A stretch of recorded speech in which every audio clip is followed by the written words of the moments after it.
kasi alam nyo. Alam nyo kasi, sa akin yung kasing kulturang Pilipino, mahalaga sa akin kasi yun. Totoo. Family first. Bakit? Yun na nga, pamilya ay pamilya. Yes. Problema sa loob ng tahanan ay dapat hindi nakakalabas yan. Oo. Kung ano man ang problema sa loob ng bahay, dapat sila-sila, tayo-tayong nasa loob, ang dapat sumolusyon lang. Magresolba. Oo. So kung ang mangyayari ay ilalabas mo sa social media, ikikwento mo kay Kumare at kay Sarah, ano itutulong nun? Hindi naman niya alam kung ano pinagmulan yan. Diyan na minsan, yung kanilang mga payo na mga kumare, kumpare ninyo, ay nauuwi sa mas lalong dagdag na problema pa. Kaya nga Minsan, mga kababayan ko, siguro nangyari na sa inyo. Kakahingi nyo ng payo kay kumpare at kay kumare, kayo ni kumpare nagkatuluyan Diba? Diba? Pero ako lang. If ako ang tatanungin ninyo in terms sa pag pinag-usapan natin yung kay Pangulong Marcos and between sa kanyang kapatid na si Amy Marcos, nabilib ako sa ginawa ng Pangulong. Siyempre nabilib ako sa ginawa ng Pangulo. Nanahimik siya. Ngayon lang siya nagsalita from pagkatapos ng pagsasalita sa INC rally ni Senator Amy. Nabilib din ako sa unang ginang kasi biruhin mo, nalaman ko matagal na palang tinitiis ng unang ginang yung ugali niyan. Teka muna, baka may share siya. I-share mo, boss Mike. Bago mo sabihin yan, nakakatuwa kasi, yung pagtitimpi ng unang ginang dito kay Senator Amy, napakahaba. So pinatunayan lang talaga ng unang ginang, First Lady, Liza Araneta Marcos, na talagang mahaba ang pasensya na, abogado ako, kailangan ko, ito yung mindset ko. So pinakita niya doon na edukado ako, barbaric to. Kaya nga Diba? ang nangyari kasi dyan, ang ating First Lady, ang haba ng pasensya. Hindi siya bumaba sa level ni Amy Marcos. Kahit nakakapagpababa ang nangyari sa pamilya Marcos. Yung po ang pagkakaiba na itong pamilya na to Sabi ko nga sa iyo, Koy, Boss Mike, ang hindi ko matanggap dito ay yung pati yung mga anak dinamay. Pero mo si Vinny, si Congressman Sandro Marcos, na isipin mo ang future, sinisira mo. Wala silang kinalaman dito, sinisira mo. Koy! Ito, sabi nila, maniniwala ka, Congressman Sandro Marcos, sabihan ni Senator Amy na addict na gumagamit? Yes. Tanong, tayo mag-usap dito kasama mga viewers natin. Yes. Maniniwala ba kayo na addict si Congressman Sandro Marcos? Ikaw, Boss Mike? Siyempre hindi. Hindi ako naniniwala. Bakit?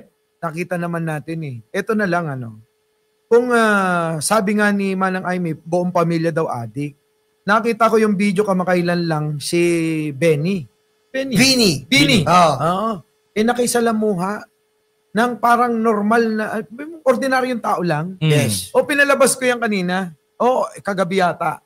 Yung nakisalamuha sa mga ordinaryong tao. Ordinaryong tao.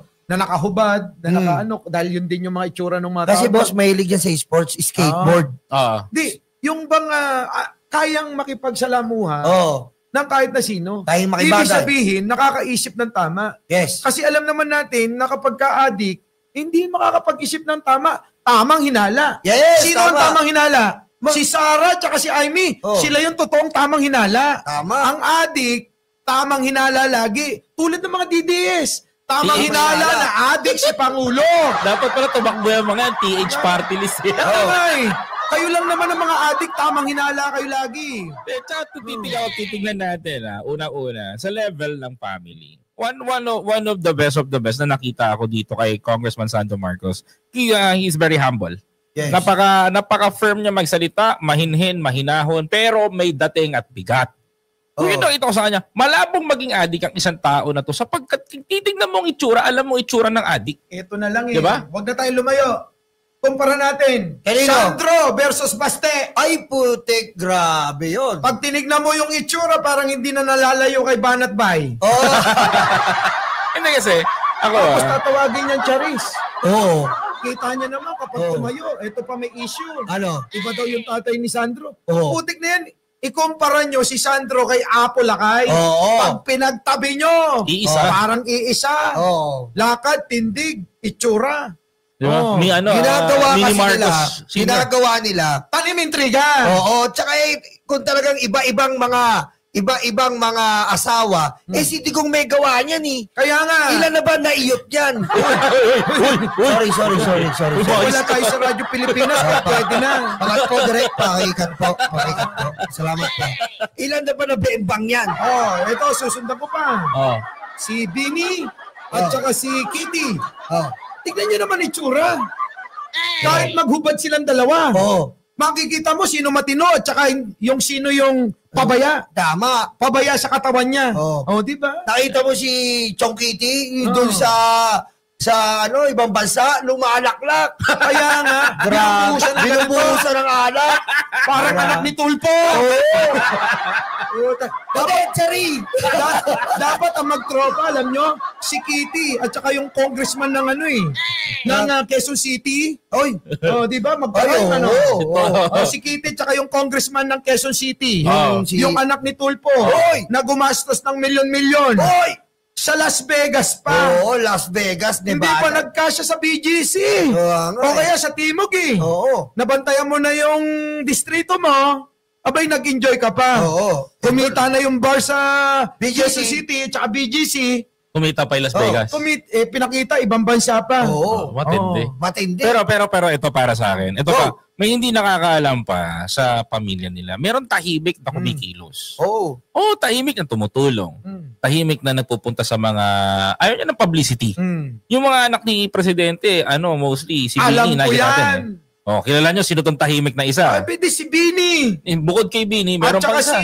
Simon. Alam mo kung abay, pinatitira ni Pangulo sa bahay ampunan para maramdaman kung anong totoong buhay. Hindi yung pinatitira kung kani-kanino Ano ba yan? Pinatira, anak ng wedding, magkaiba po yun. Dahil po, ang ating Pangulo, ang ating First Lady at ang Pangulo, pinatitira po sa mga bahay ampunan, sa mga shelters, ang kanilang mga anak. Pinaparanas nila ang ordinaryo at ang simpleng buhay para hindi po sila mabulag ng karangyaan. Ganyan po ang breeding ng pamilya Marcos. Samantalang sinasabi ni Boss Mike, pinatitira. Tignan niyo po yung ngalangalan ni Baste, parang ano po yan, parang sasakyan, kailangan i-camber, disalign. Gusto niyo ng patunay.